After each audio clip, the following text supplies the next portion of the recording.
오늘은 신약성경 마태복음 14장 1절에서 12절까지 말씀이 되겠습니다.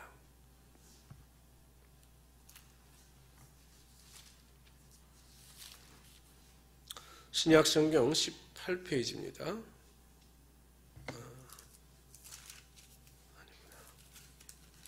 23페이지입니다.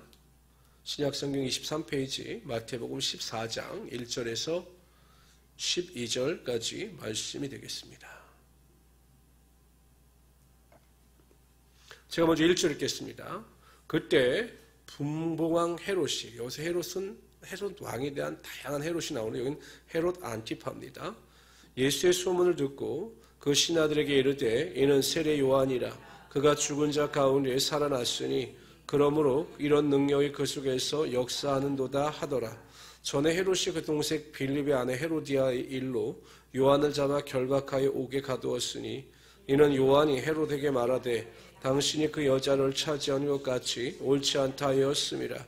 헤롯이 요한을 죽이려 하되 무리가 그를 선지자로 여김으로 그를 두려워하더니 마침 헤롯의 생일이 되어 헤로디아의 딸이 연석 가운데서 춤을 추어 헤롯을 기쁘게 하니 헤롯이 맹세로 그에게 무엇이든지 달라는 대로 주겠다고 약속하거늘 그가 제 어머니의 시킴을 듣고 이르되 세례 요한의 머리를 소반에 얹어 여기서 내게 주소서 하니 왕이 근심하나 자기가 맹세한 것과 그 함께 앉은 사람들 때문에 주라 명하고 사람을 보내어 옥에서 요한의 목을 베어 그 머리를 소반에 얹어서 그 소녀에게 주니 그가 자기 어머니에게로 가져가니라.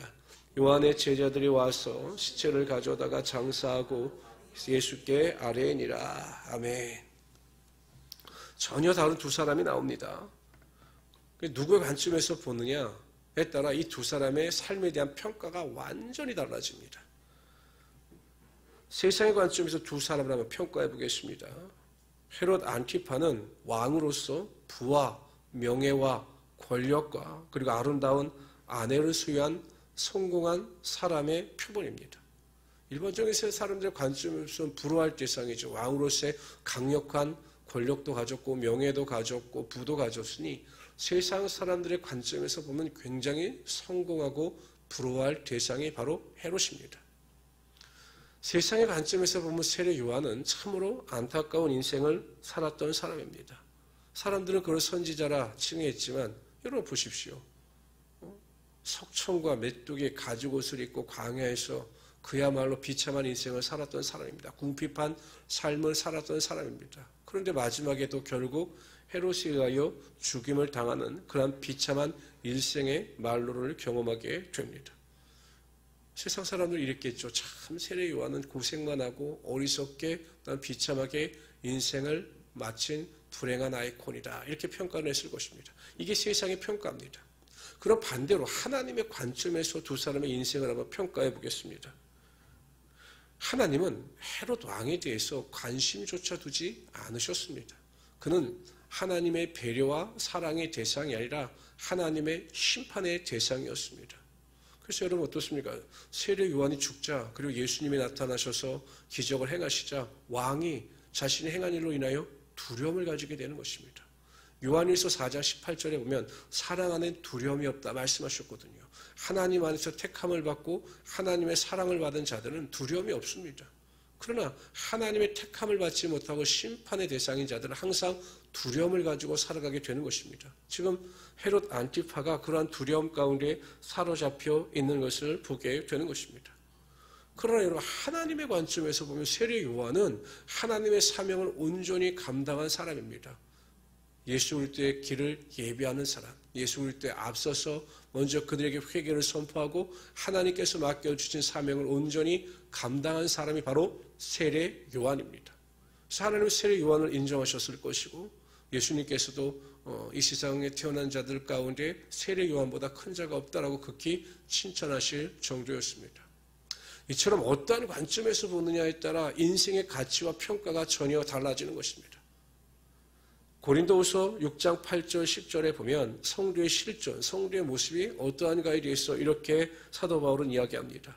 우리는 속이는 자 같으나 참되고 무명한 자 같으나 유명한 자요. 세상에도 우리는 무명한 자입니다. 그러나 하나님께서는 우리를 유명한 자로 인정하시는 것입니다. 죽은 자 같으나 우리가 살아있고 징계를 받는 자 같으나 죽임을 당하지 아니하고 근심하는 자 같으나 항상 기뻐하고 가난한 자 같으나 많은 사람을 부유하게 하고 아무것도 없는 자 같으나 모든 것을 가진 자로다. 이것이 성도의 실존입니다. 어떠한 관점에서 보느냐에 따라 우리의 평가가 전혀 달라지는 것입니다.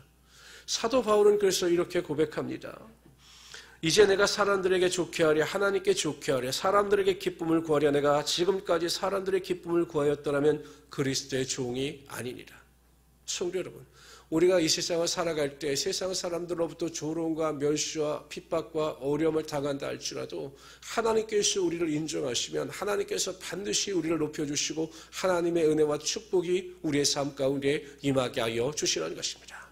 그래서 우리는 항상 사람이 아니라 세상이 아니라 하나님을 기쁘시게 하고 하나님을 감동시킬 수 있는 믿음의 사람이 되어야 하는 것입니다.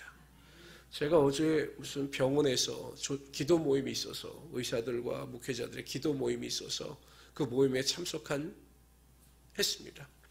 근데 그 병원장이 간증을 하더라고요. 이렇게 강의를 하다가 간증을 하더라고요. 그래서 대략 이렇게 간증을 하고 난 뒤에 그 담임 목사님이 그 병원장에 지금 은퇴하신 그 원로 목사님이 그 병원장에 대한 이야기를 하십니다. 이 병원장은 워낙 의대를 다녀도 하나님 중심의 삶을 살았던 사람입니다. 대학교 때도 CCC 활동도 하고 바쁜 중에도 항상 수련회에 참석해서 은혜를 체험하고 이런 사람이었습니다. 근데 이 병원장은 청년회 때부터 고등부 학교 때부터 본인이 의사가 되면 외국에 나가서 반드시 의료 선교를 하겠다라고 하는 그 기도를 하나님께 드렸습니다.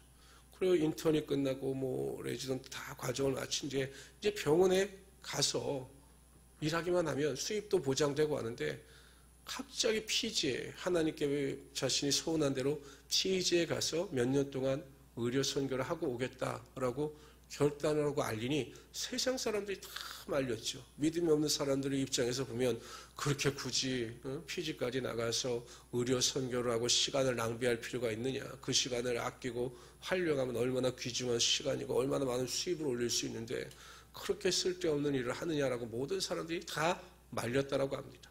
그러나 그럼에도 불구하고 하나님께 소원했고 하나님께서 기뻐하시는 일이라 생각하여 그는 피지의 의료 선교사로 떠납니다. 그래서 그곳에 가서 몇 년 동안 거의 6년 동안 그냥 거의 보수도 없이 그들에게 의료를 베풀고 그들에게 복음을 증거하면서 하나님의 사랑을 증거하고 또한 그렇게 행동하며 살았습니다. 그리고 그렇게 돌아왔죠. 그러니까 세상 사람들의 평가에는 6년 동안을 버린 시간이다. 아까운 시간이다 라고 생각했지만 하나님은 그 6년 동안의 기간을 기억하시고 또한 그를 생각하셔서 그를 다른 사람들보다 더 빠르게 앞서가게 만들어 주셨다라고 그 원로 목사님이 간증을 하셨습니다. 성도 여러분, 항상 우리는 하나님을 의식하면서 살아가야 합니다. 하나님을 의식하고 하나님의 마음을 감동시킬 수만 있다면 하나님께서 반드시 우리의 인생 가운데 개입하셔서 우리의 구하는 것이나 생각하는 것보다 넘치도록 우리의 삶을 채워주실 것입니다. 그래서 우리 성도님들은 항상 매일 깨어서 기도하실 때마다 하나님 사도 바울의 고백처럼 내가 사람을 기쁘게 하는 자가 아니라 하나님을 기쁘시게 하는 자가 되게 하여 주시고 세상에서 조롱과 어려움을 당한다 할지라도 그것이 하나님의 영광이며 기쁨이라면 그 길을 선택하게 나가게 하여 주시옵소서. 그래서 하나님을 기쁘시게 하는 자가 되게 하여 주시옵소서. 이렇게 믿음의 결단을 가지고 살아갈 수 있는 우리 귀한 성도들이 되시기를 주님의 이름으로 축원합니다.